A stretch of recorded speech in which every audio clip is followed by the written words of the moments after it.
Broadcast is now starting. All attendees are in listen-only mode.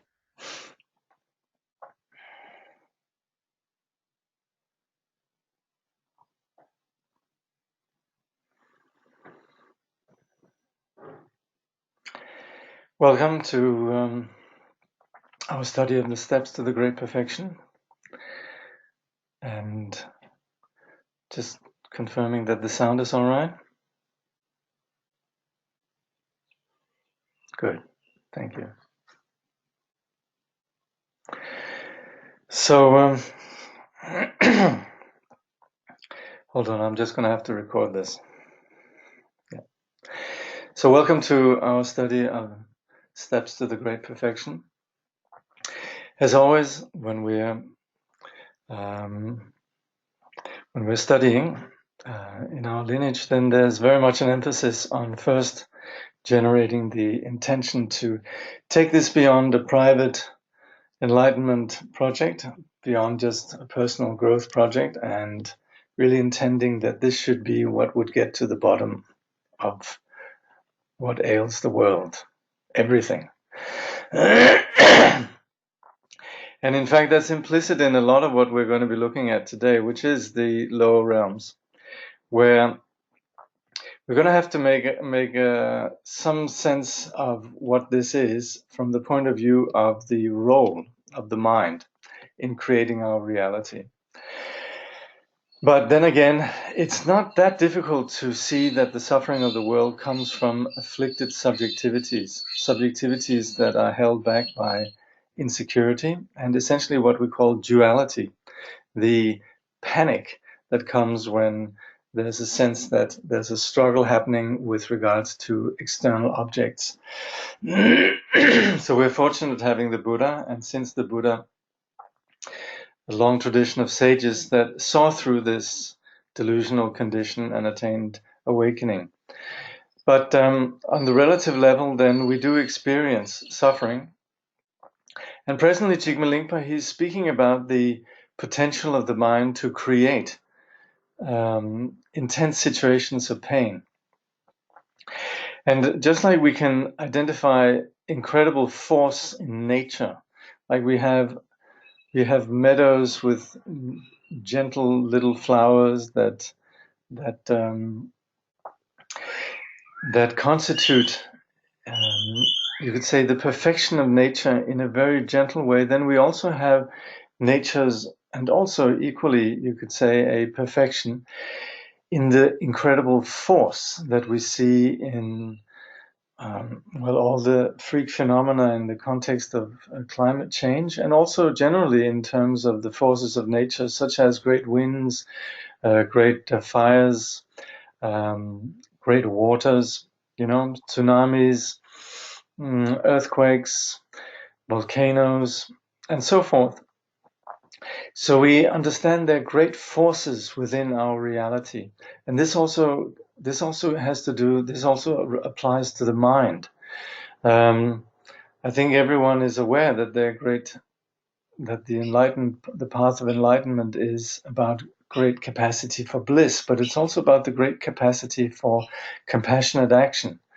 And so even in the portrayals of the enlightened condition, we very often represent the force of compassion with wrathful deities. And we also see in our own life the value of assertive action.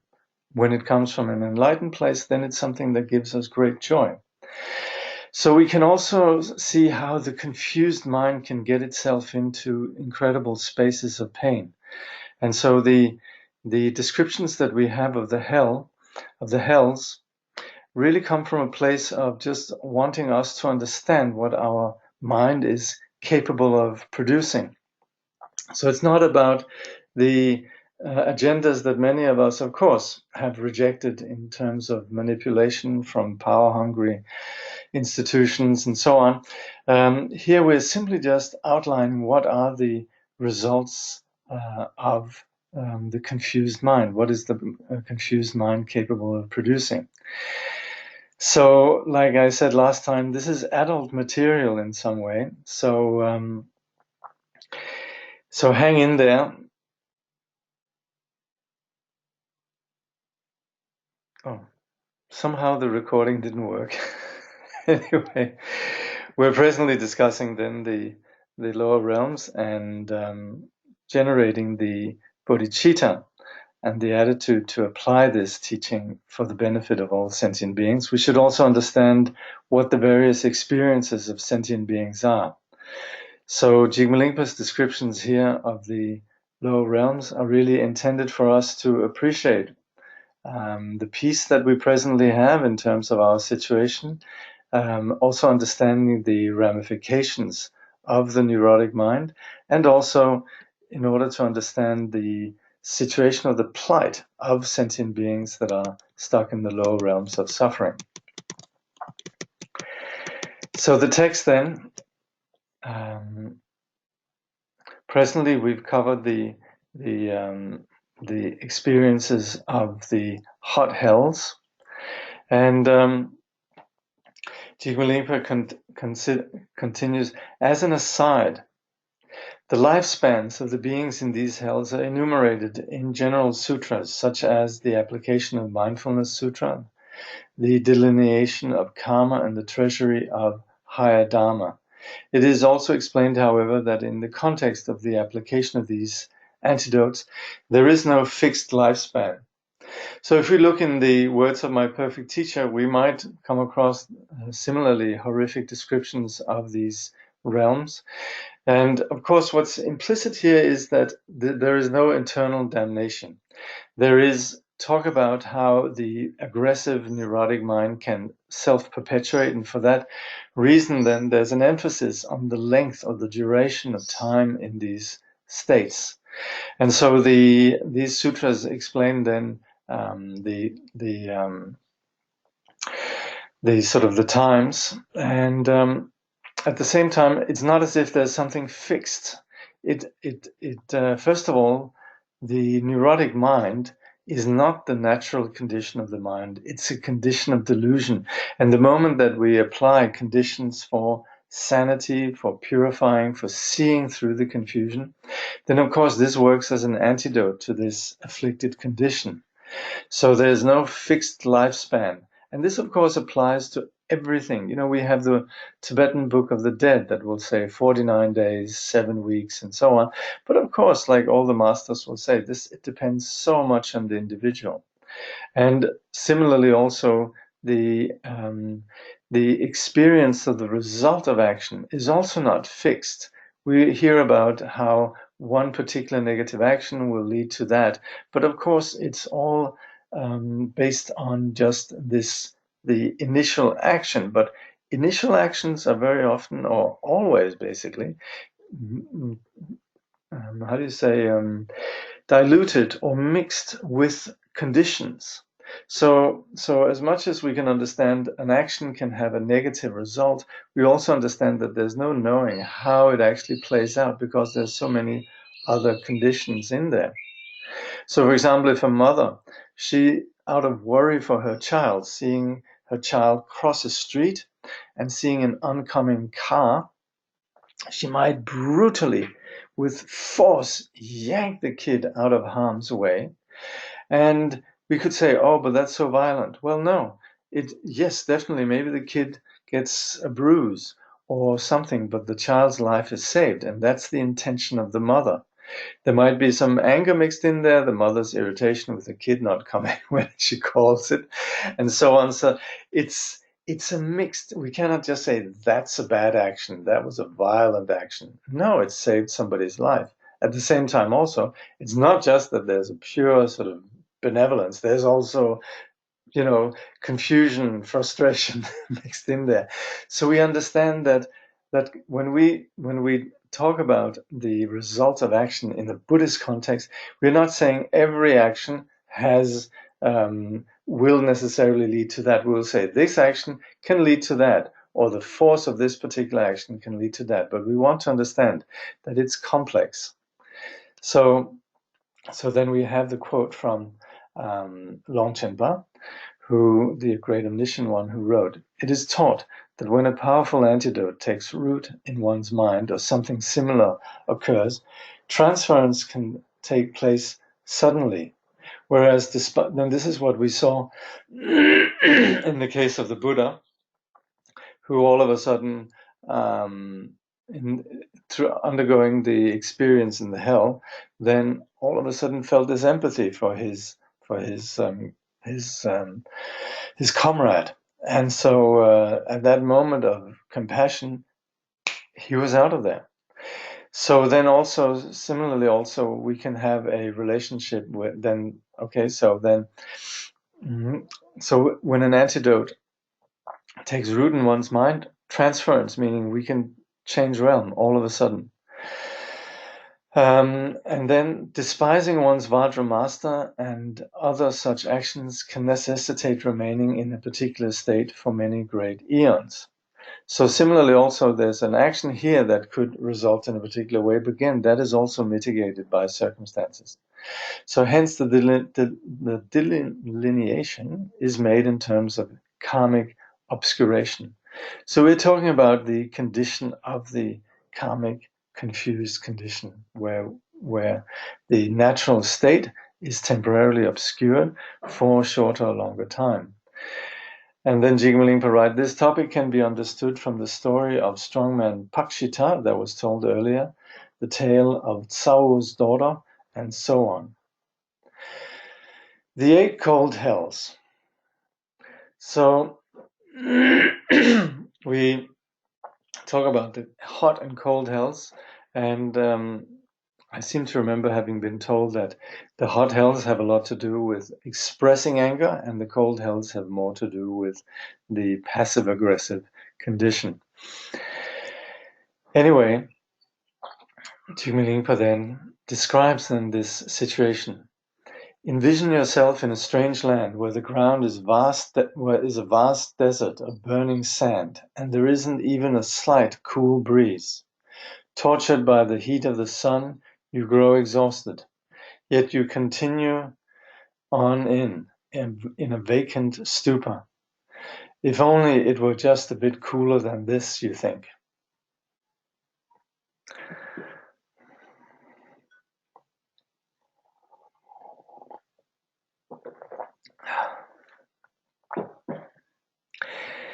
This thought stops the experience of intense heat, and you're instantly reborn in the 8 cold hells. The entire ground is an expanse of snow, and the canyons and ravines are filled with solid ice. You are surrounded in all directions by massive snow mountains. A blizzard swirls above, plunging the area into dense darkness. An icy wind howls. In the midst of this is the hell of blisters, where the driving snow and wind pierce your body and you instantly break out in unbearable blisters. As your skin and flesh contract, your unbearable suffering produces a state of intense terror. The blisters on your body then burst open and blood and pus gush out. Your suffering worsens and you scream out of desperation. The suffering grows greater still, and the strength of your voice breaks, until nothing but a faint groan comes out. And then the suffering grows even more intense, until no sound at all comes out, save the chattering of your teeth. You are hit by a gale force wind that causes you to turn a clear bluish color and makes your skin split open into 6 small cracks, like the petals of an upala flower. The skin is peeled off by the piercing cold, and the blood-red flesh splits into 10 pieces like the petals of a lotus. The cracks increase and grow wider, like a lotus in full bloom, and you experience suffering that is 100 times greater than before.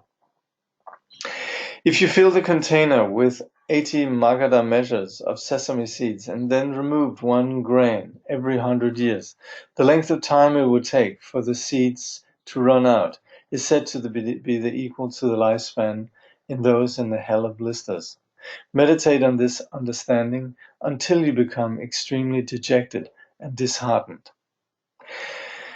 So we would want to do this from the point of view of not becoming depressed. In the sense, disheartened or dejected does not mean that, but rather just really determined that this is not what this is, that you want to do everything to prevent this from happening. Of course, this does this does entail that we embrace this understanding of consciousness as creating our realm, and this is key really in understanding the entire teaching on the six realms.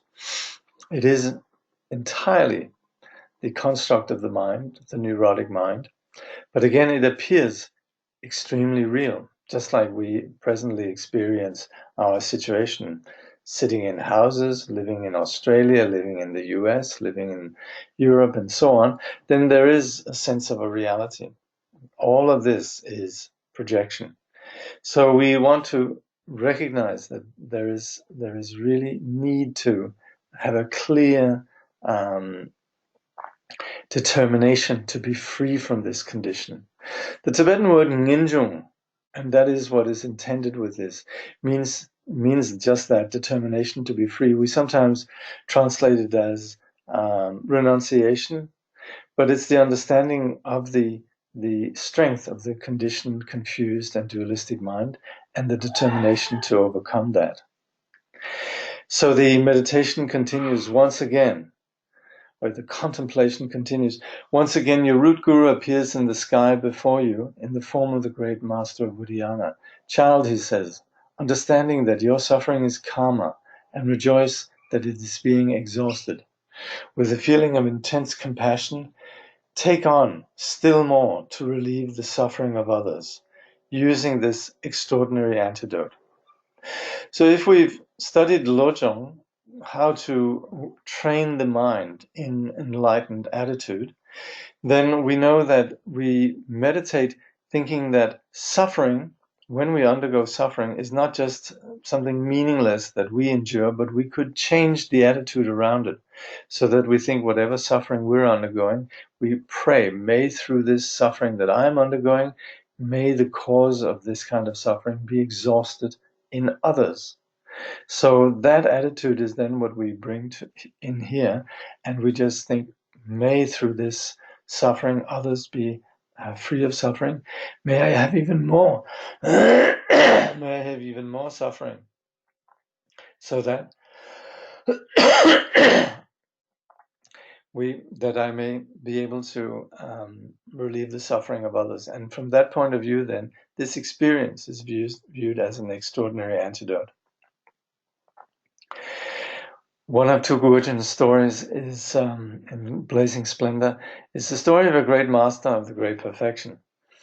And this was told by one of Tugurjen's uncles, who encountered this meditator, and he didn't appear to be anybody special, but at the time that he was dying, he then supplicated Tugurjen's uncle, saying, make sure that as soon as I die, can you make sure that I go straight to hell? And this is what this practitioner was thinking of, to purify the suffering of others, to purify obscuration. So Tugurjen's uncle he said he had never come across something like that before, and was deeply impressed with this practitioner. So from the point of view of a practitioner of the great perfection, then this is something that is displayed. There's no fear, also like it says in the aspiration of Kuntu Zampo. Even the entire universe dissolves, is destroyed.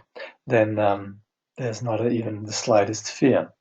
Of course, this is the scope of realized practitioners, but at the same time, this is also something that we can aspire to, and that's what's implicit then in this this contemplation here.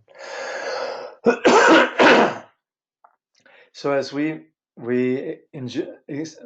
contemplate or imagine that we're enduring the suffering, we then encounter Guru Padmasambhava. We supplicate in this way, and Padmasambhava then gives the instruction.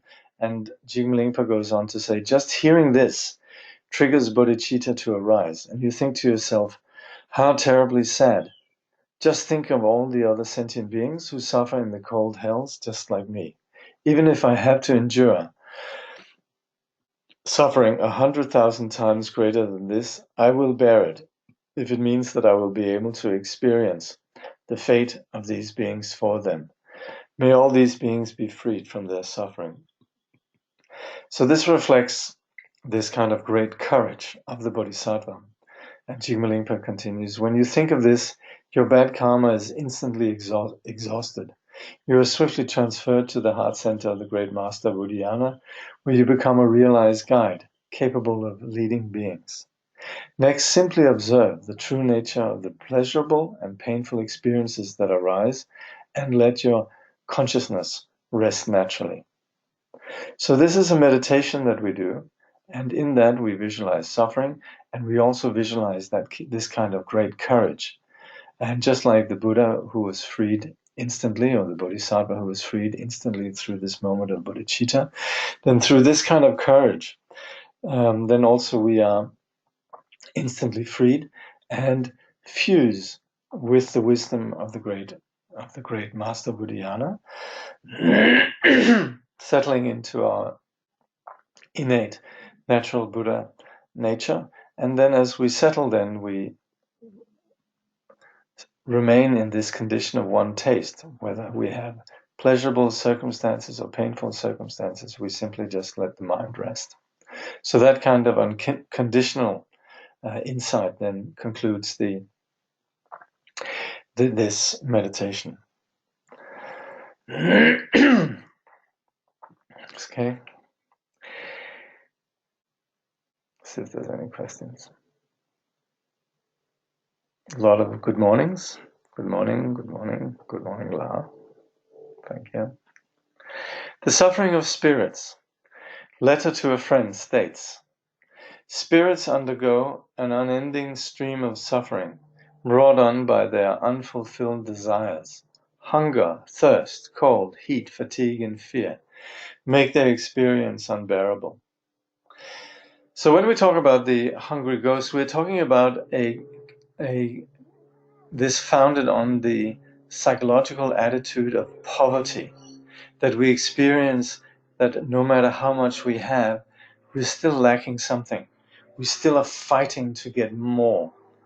And so we might have a lot, but yet we are unsatisfiable. There's no end to our sense of poverty.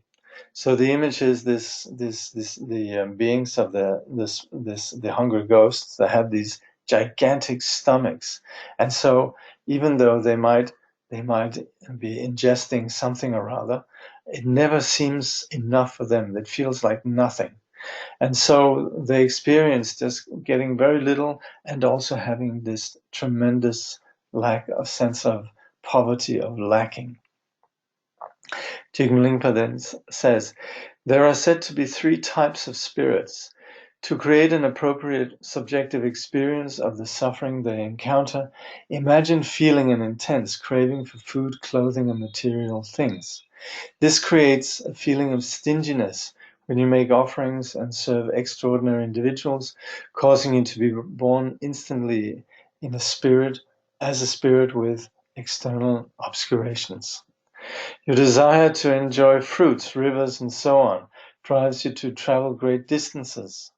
Weary with fatigue, you arrive, only to find that the things and places you seek are either guided or guarded by weapon-wielding creatures, or transformed into pus, blood, and other foul substances. You feel utterly chagrined, in addition to suffering unbearably from hunger and thirst. So with this poverty, even though we have the ability to maybe make generous offerings, as we're making the offerings, we're resentful that we're giving it away, and we also pursue pleasure. But even though we get the pleasure, it doesn't really do it for us. So in this way, there's this continual sense of poverty, of lacking, of hunger and thirst. Those with internal obscurations suffer from not finding anything to eat or drink for months and years on end. They live in a city called Kapilavastu, Ngondro, which incidentally is where the Buddha was conceived, but no connection, just same name. It's like Newtown. There are a few of these around, right? There's quite a few Yorks and so on. So Kapilavastu is just There would be a few towns in India called that, and in general in the in that worldview. Anyway, a fearful desert. Kapilavastu is then the city which is a fearful desert devoid of water, vegetation, and other desirable things. Even when these beings manage to find some form of sustenance, they are unable to get it inside their mouths, which are as tiny as the eye of a needle. When a little bit doesn't fit, it can't pass through their throats, which is as narrow as the hair of a horse's tail. Even if some does make it down, it'll never fill them up, as their stomachs are as big as Mount Meru. Their limbs are as thin as grass blades, and cannot support their weight. These and other sufferings comprise the extremely wretched plight of these beings. Next are the spirits with obscurations related to food and drink. When food and drink enters their stomach, it bursts into flames and incinerates their bodies. They are so wretched that they eat their own flesh and consume excrement and urine. Their experience of heat and cold is dysfunctional as well. In the warmth of summer, even the cool sensation of the moon makes them hot, and in the biting cold of winter, even the sun's rays feel cool to them. Just looking at rivers and the like causes them to dry up and manifest inhospitable ravines. They experience an incalculable number of sufferings due to hunger and thirst. Moreover, it's not enough for these sufferings to last only a short time. They endure them for 15,000 human years. Knowing this, meditate until you feel sad and dejected. So as with the hells, this is the creation of the neurotic mind. And this is where, again, we want to be determined to be free from this condition. Once more, your root guru appears in the sky before you in the form of the great master of Udayana. He says, "Oh, all this suffering that has unerringly befallen you is due to your own stinginess. It will be difficult for even the Buddhas of the 3 times to protect you now. Just as victorious Shakyamuni taught King Bimbisara, you must own your own karma and rejoice that your negative karma is being exhausted." So there was a king who, I think he was guilty of killing his own parents and so on, but then he had this incredible regret. And he went to the Buddha and expressed his determination to part from this pattern of evil action and acknowledging his own karma, but then also purifying it. Then his negative karma was exhausted. We also have the story of Angulimala, who similarly also was a serial killer who confessed his condition, parted from this pattern, and embracing the teaching and so forth, was able to achieve liberation. So here it's about owning one's own karma and then rejoicing then in the experience as something that is exhausting the negative condition. With a feeling of compassion towards sentient beings who are suffering in situations similar to your own, cultivate the courage to take on their suffering in addition to your own and utilize this antidote. So again, undergoing this intense suffering, we think through this may all beings be free from experiencing this kind of ripening of karma. Just hearing these words from the great Guru then makes you cry out in sadness. Alas, up until now these sentient beings have been wandering throughout the boundless reaches of samsara in a state of desperate clinging, just like me, and experiencing sufferings such as these. Spirits just like me are numerous as the number of grains of sand in the river Ganges, and they all experience nothing but suffering. How terribly sad! I will now bear my own suffering and readily take on the suffering of others. May this city of spirits be empty to its very foundation. So this is also why in the Tibetan Buddhist tradition, and also in, for example, if we go to Thailand and we see outside of houses these little miniature houses where people then go and make offerings to them. This is giving to the spirits that are between lifetimes or stuck in particular realms of suffering. It's to give them a place and to also feed them. We very often see people go out and put little offerings there. Similarly, also in the Tibetan tradition, you have the offering of sur, which is burning food for those who normally can't get it. And through the dedication, when this food has, it's not just that it's being burned so it can be consumed by these spirits, but also it's due to our dedication that we actually think, have it, you must take it. Then they're able to take this. And similarly also with practices like Sangche, Hlasang, Ryu Sangche, making offerings in this way enables these beings to have a bit of relief. Again, it actually applies also that we, in understanding this and how the consciousness plays out, we would need to rely on those who have actually had experience of these places. We in the West certainly rely a lot on people who have been great adventurers, travel to unknown destinations, and then describe what they saw. And we don't really think of it in terms of, well, we could sometimes, but unless we have reason to, we would basically take it at face value, saying, "Oh, really? In the Amazon, is this what this person saw? How interesting!" And similarly, also in the Tibetan tradition, you have testimonies from persons who had the experience of leaving their body, of actually passing away, and then coming back, and then recounting what they had experienced. And for example, we have great beings in recent time who did that. We have Khenpo Gangsha Wangpo, who was the teacher of Trungpa Rinpoche and also the teacher of Khenchen Trangu.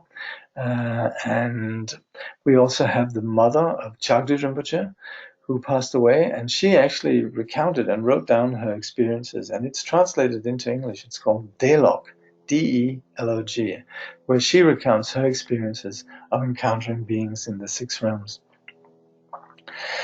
So imagining this, then making this bodhisattva aspiration that we might take on the suffering of others to purify them, then we imagine that the moment you think this, your negative karma is instantly exhausted and you attain Buddhahood, merging inseparably with the wisdom mind of the great master of Udayana. These sentient beings as well are drawn out of their suffering by the light rays from your heart center. Finally examine what it is that moves and what it is that is still. So we consider that we fuse with the inexpressible, intangible quality of the teacher's wisdom, the teacher's wisdom that is imbued with compassion, insight, strength, and so on. And settling in that state, then, we consider that this great unlimited condition enables us to free others by the mere light of this awakened condition. So we can imagine actual light rays going out and freeing sentient beings.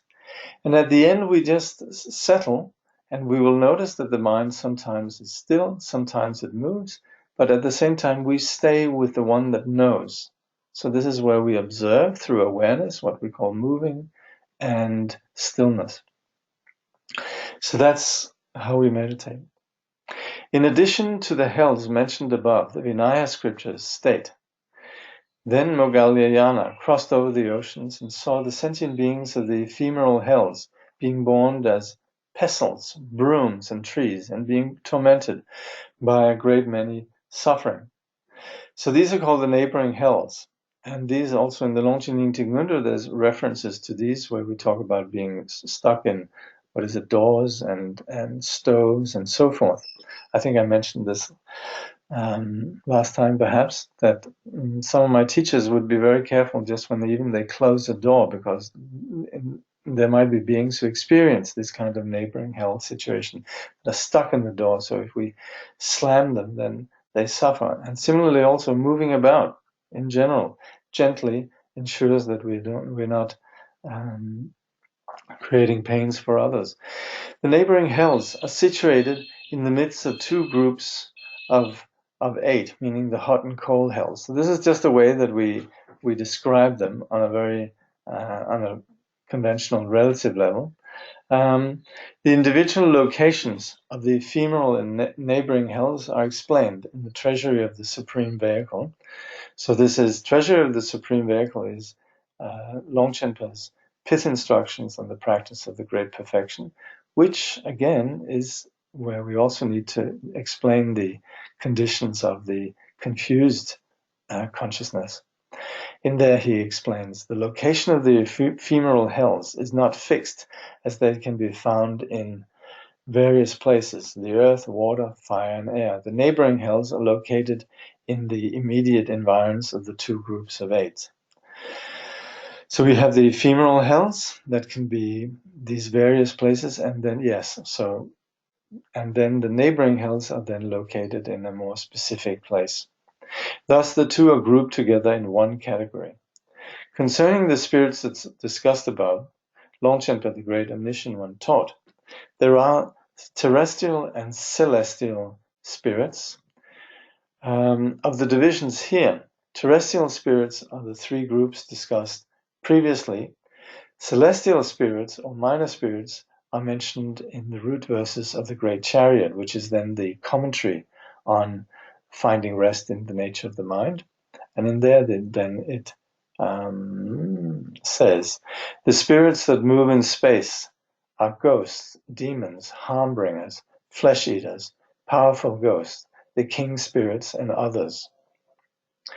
So this we'll be discussing in finding rest in a little while. One should know how to use these and other passages to give a more elaborate presentation to those with the sharpest faculties, while for others the standard presentation will suffice. Let's just see what's implicit in that.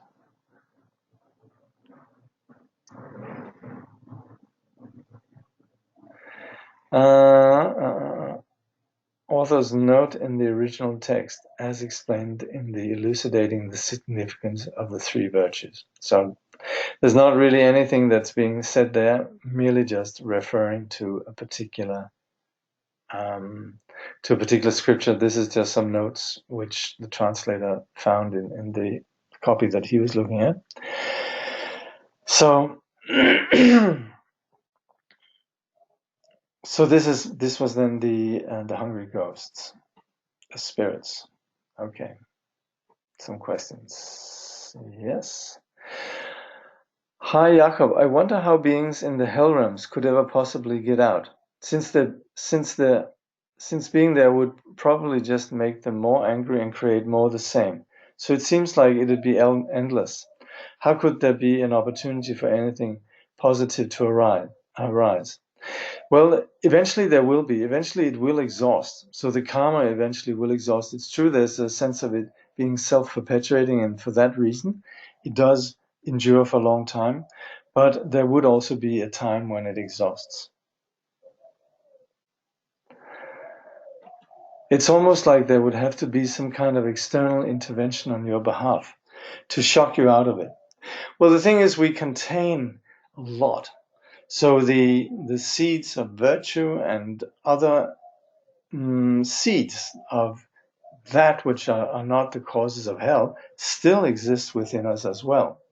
So while we might be stuck in a particular pattern for a while, there are also other things that we possess that eventually will manifest, and that is what you could say some kind of external intervention. But it's not really external intervention as much as it's really just that we also possess other things besides just the seed for hell.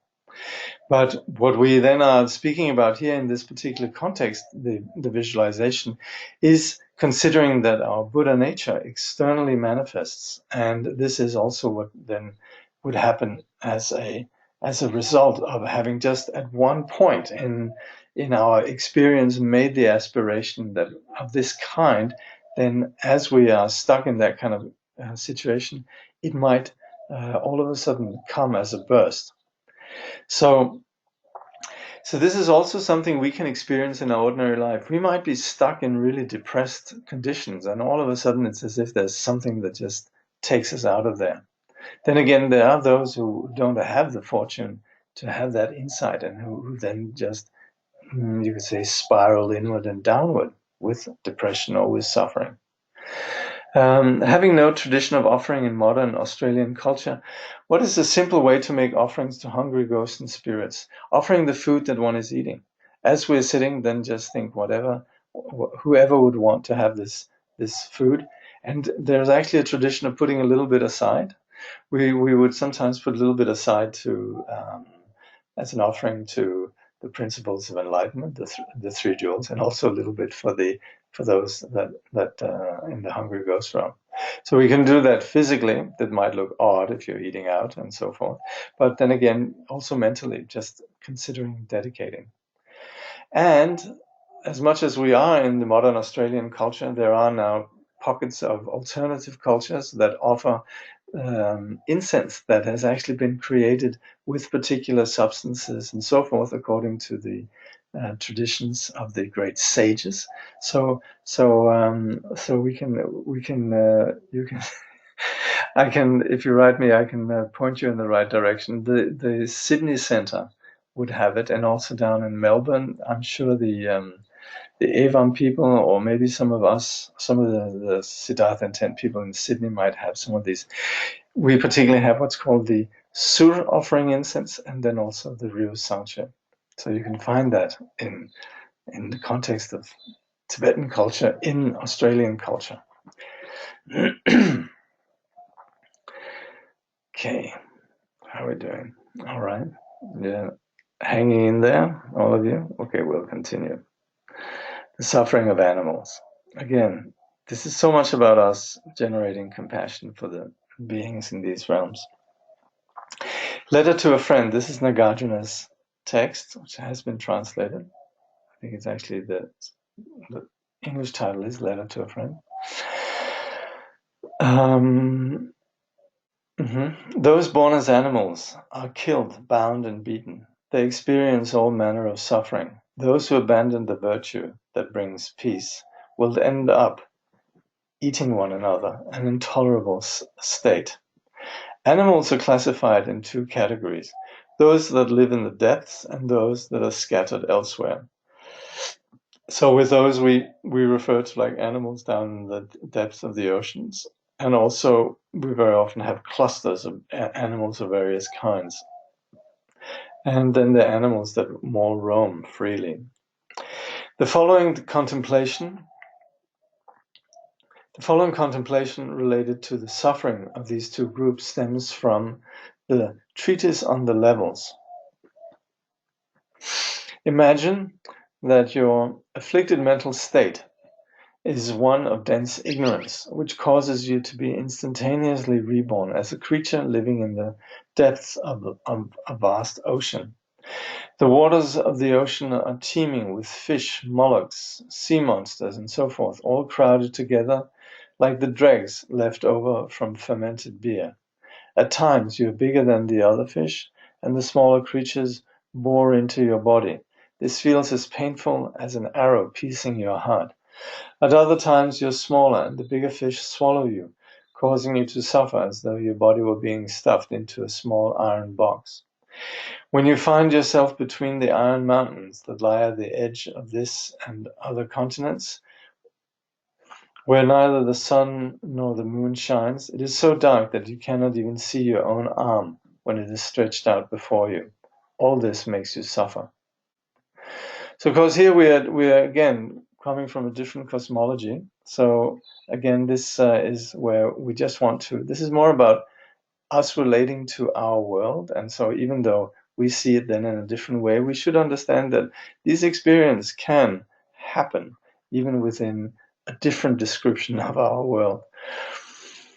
Animals that are scattered elsewhere include birds, hoofed herbivores, insects, and other wild animals. Those that are undomesticated suffer from being out in nature, where they endure heat, cold, hunger, and thirst, and where they prey upon one another. Hence, this very evening, or even right now, such creatures may find themselves at the juncture between this life and the next. This can happen in the time it takes to snap your fingers. All the people and other beings you see are perceived as bloodthirsty executioners who want to kill you with their bare hands. All appearances seem suspicious. You are on guard, even when taking a bite of food, keeping watch in all directions. So we talk about the animal condition of being one of slavery and being essentially victim of circumstances. And you can see birds continually living in panic. That bird never really, maybe unless if they're sitting on their young or how do you say, hatching their eggs, birds never really sit. They're always perching. They're always on guard. And similarly, many different animals live in this constant fear. In particular, you are in danger of being killed in an instant by one of the merciless methods used by hunters and fishermen. Domesticated animals, on the other hand, such as horses, yaks, goats, sheep, cattle, and so forth, are all tortured by having an iron bit put in their mouth and being ridden long distances. Some are flipped onto their backs, the soft warm part of their underbellies sliced open with a sharp knife, their stomachs torn out, and their life force severed. Others have their noses pierced and are castrated, beaten, bled, and loaded to capacity. So if we look at the life stories of great masters like, say, Shabka describes as a young person up in northeastern Tibet, he suffered unbearably because, of course, the nomads very often live from husbandry and killing animals. And so Shabka describes how he suffered immensely as a young man. And seeing this, and similarly also Paltrinji, in the words of my perfect teacher, makes a very vivid description of what animals go through when they are about to be slaughtered.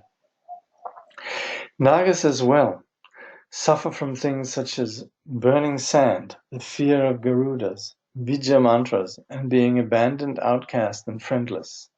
Again, this is not familiar material, but this is part of a wider universe and worldview that we might not have access to, but it doesn't mean that it's not real for those that experience these realms. Animals share such common suffering as ignorance and having no fixed lifespan. Also, by their very nature, all of these animals lack the ability to distinguish right from wrong.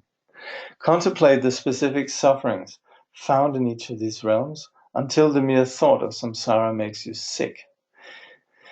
We talk about this determination to be free. The term is ninjung, but we also have a term called kyoshe, which just means dejected, so deeply sad. And then we also talk about shenlo, which is complete disgust, that we just are completely sick with this sense that we are actually perpetuating this pattern ourselves and wishing to stop it. The Omniscient One wrote, having contemplated their plight, in order to bring well-being and happiness to those seeking freedom from the animal world, establish them on the sublime path of higher rebirths and liberation by diligently practicing virtue day and night. So as we contemplate this, it's not intended to create depression or a sense of, or even just to launch into speculation about the nature of our reality, but it is more intended to just understand there is suffering, and just wishing to put an end to confusion, we immerse ourselves in practicing day and night. After experiencing this series of suffering for yourself, conclude by imagining that you are reborn as a Naga and that a Garuda carries you up into the sky. Each breath could be my last. I am now at the juncture between this life and the next, you cry out. How terrifying! I'm being eaten alive by this frightful, powerful bird. Oh no, oh no. As you scream in terror, the taste of true fear overwhelms you and you lose consciousness. Once again, your root guru appears in the sky above you, taking the form of the great master of Uddiyana. So famously in Asia, we speak about the Garudas as a bird that lives off serpents or snakes, and also Nagas. Nagas are seen as beings, subterranean spirits, then that then can be.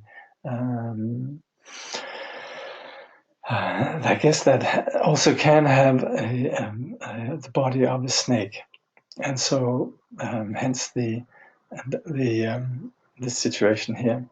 And so, as we're about to be consumed by the Naga, about to die, Gurumji appears and saying, "Alas, you unfortunate being," he says, "even though you're forced to endure this kind of suffering and terror, you have poured all your energy into perpetuating the endless samsara of self-cherishing, and this is the result. Now if you meditate upon extraordinary bodhicitta and cherish others more than yourself, you can free yourself from this." Long ago, when the lion of the Shakyas, meaning the Buddha, Lord of the teachings, was trained in the conduct of the Bodhisattva, he was born as the son of Vallabha, with the name daughter, Pumo. Ignoring the words of his mother, daughter kicked his mother in the head and went to sea in search of precious gems. So it's a bit confusing, obviously. This is the son who's been named daughter, but so be it. After some time, however, his ship was wrecked. Holding on to a piece of wood, he ended up on an island. He eventually reached an iron house. Inside there was a person whose head was being cut open by a revolving steel wheel that bore into his brain. So this is, of course, adult material, and some of you can just catch your breath as we're reading this. You might think it's a completely perverted and crazy idea, but actually there are still places in the world where there is a practice of serving up live animals that are then decapitated in front of you, and you eat the brain as it's still alive. So that happens. This happens within our human world. Of course, it's not spoken about, and it is unthinkable. But we are eventually. we need to. Well, here at least, we are certainly considering this from the point of view then of the objective, which is generating the resolve to be free of samsara and compassion for beings that are suffering. So, witnessing this scenario, he says, "What did this person do?" he inquired. "This is the full ripened karmic effect of kicking his mother in the head," came the reply. Well then, I too was led here by my karma, he thought. Then a voice came from the sky. "Let those who are bound be freed, and those who are free be bound." The disc was suddenly spinning on his own head, causing him unbearable suffering. The pain awakened in him a feeling of tense compassion for all sentient beings in the same state of himself. How sad, there must be many other beings experiencing such suffering. May their negativity come to me instead. So this is, then we can see daughter, this young man, was a being with a great resolve, and this was, I think, also the Buddha in a previous life as a bodhisattva. So this experience then resulted in this kind of tremendous, courageous attitude, where he thinks, may their negativity and suffering come to me instead. The moment he thought this, the wheel flew up into the sky, and he was freed from his suffering.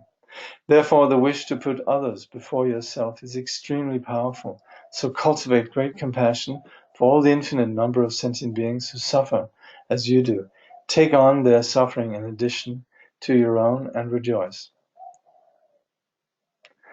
Just hearing this causes you to generate an intense feeling of compassion for all the sentient beings in situations similar to your own.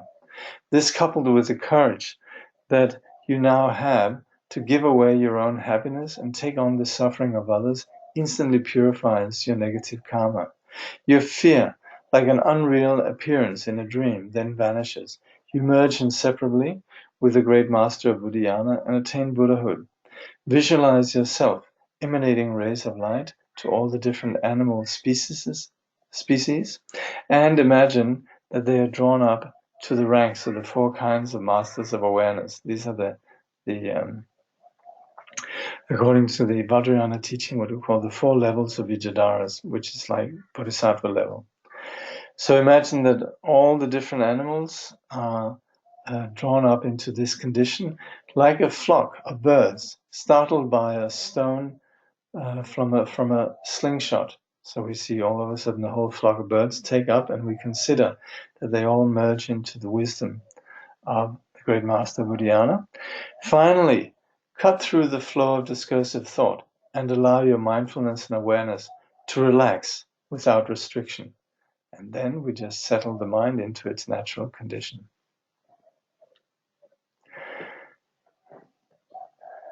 So now we've covered the lower realms, and we'll now look at the higher realms and the sufferings that are basic to the higher realms. Just with regards to the Dzogchen Buddha on the left, this is the teacher called Youthful Playful Grace. So it said that in a place of the material womb, the source of passions, the teacher, Youth Playful Grace, taught a retinue of 5,000 yakshas and cliff-hanging rakshas the teachings of the 11 tantras, the 5 tantras of mind section and the 6 branch tantras, during the time when a lifespan could last 80,000 years.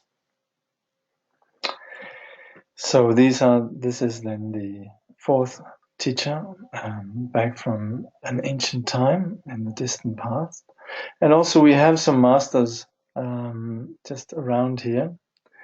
Gyalwa Shangten, Dharma Hlungyal, Be Lodro Wangchuk, Dum Rinchen Bar, Chetsen Singye Wangchuk, and what's the last one again? Kepa Nyibum, who was one of the I think either the students of Chetsen Singye Wangchuk or of Longchenpa. And then finally we have the great protector Rahula down here. All these masters, particularly then these lineage masters, you can read about in the Nyoshu Ken Rinpoche's. Is it in there? No, in Dujum Rinpoche's. Actually, it might be in. It's also in Nyoshu Ken Rinpoche's Garland of Rare Gems, and it's also in Dujum Rinpoche's History of the Nyingma. The history of the Nyingma school of Tibetan Buddhism. In there, you can find these masters. Of course, on the very top here. Sorry, I forgot. Then we have this is Bimala Mitra. So who was one of the 3 masters that brought the Dzogchen teaching to Tibet. Yeah, Bimala Mitra. All right, see if there's any questions.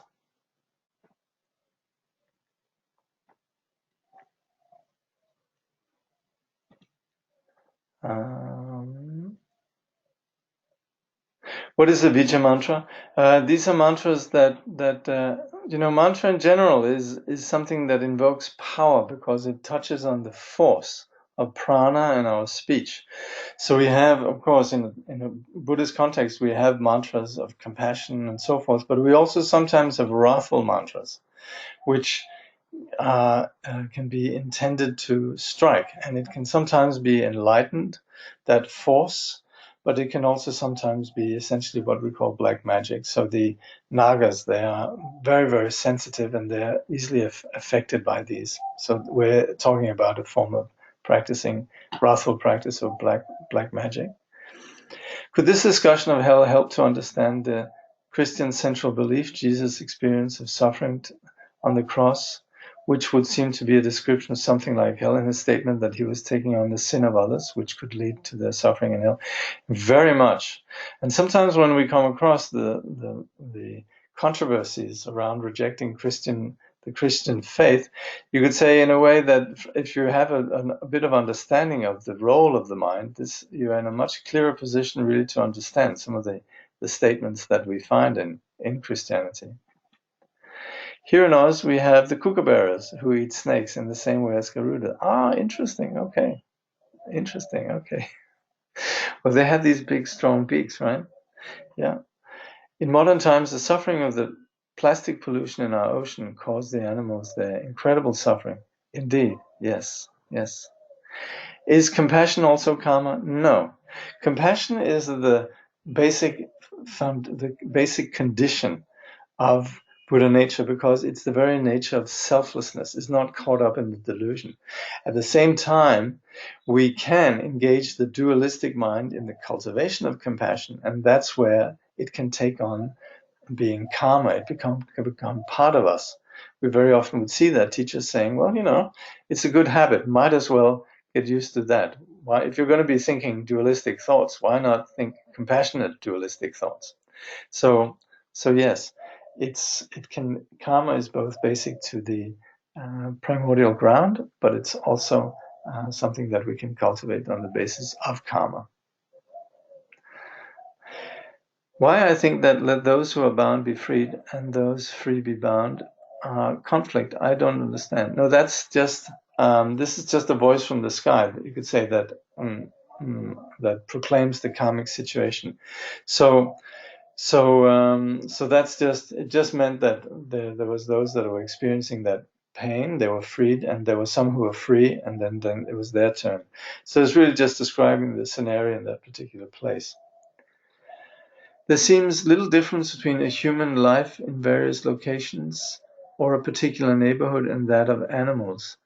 Also, we can see the animal realm whereas for most of us, we can't see the hell realm. So is the human realm just a higher animal rebirth?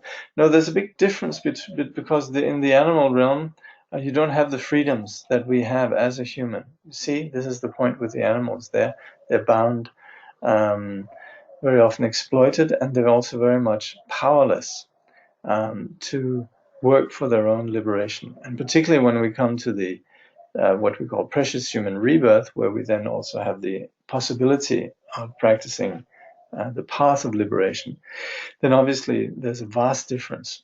You can say that some humans are no better than animals, and you can also say many animals are very noble, and so on. So of course there's an overlap, but we generally would say the human realm is an opportunity, and the animal realm is a place where you're predominantly conditioned in this way of ignorance. Are you posting these tankas? I can. Yeah, okay, I'll put them up there. If I do a solitary retreat, so yes, these tankas, they were. I think I mentioned it, but anyway, they were commissioned by Nyushib Khenri, and what is it again? There was a great. I think his name was Udin Lundrup. He was a great Tanga painter in Bhutan, and he then painted these. Yeah, I'll scan them and I'll post them up there. At least I'll post them up gradually as we proceed then. Okay. If I do a solitary retreat of 4 weeks to practice Ngondro, how should I count the hours? 24 hours a day? Well, actually, when we do Ngondro retreat, we count 24 hours a day. Yes, if you do 7 days or more, then the first 7 days you count as 24 hours a day. The rest of the time you count the hours that you are practicing. Hi Jakob, for me having compassion towards animals is so easy to feel. That's why I'm a full vegetarian. But feeling compassion for hungry ghosts is very difficult to feel. Well, you will have friends that are not vegetarian and they will say, why are you vegetarian? And then you'll explain them why. And ideally then they might get it. And so similarly also here, then Jigme Lingpa is explaining the reasons to have compassion for hungry ghosts. So with the hope that we might get it. So we would want to not be content with what the compassion that we presently have, but we want to increase our compassion. Okay, I think there's no more questions as of right now. So we'll conclude. Okay. Thank you.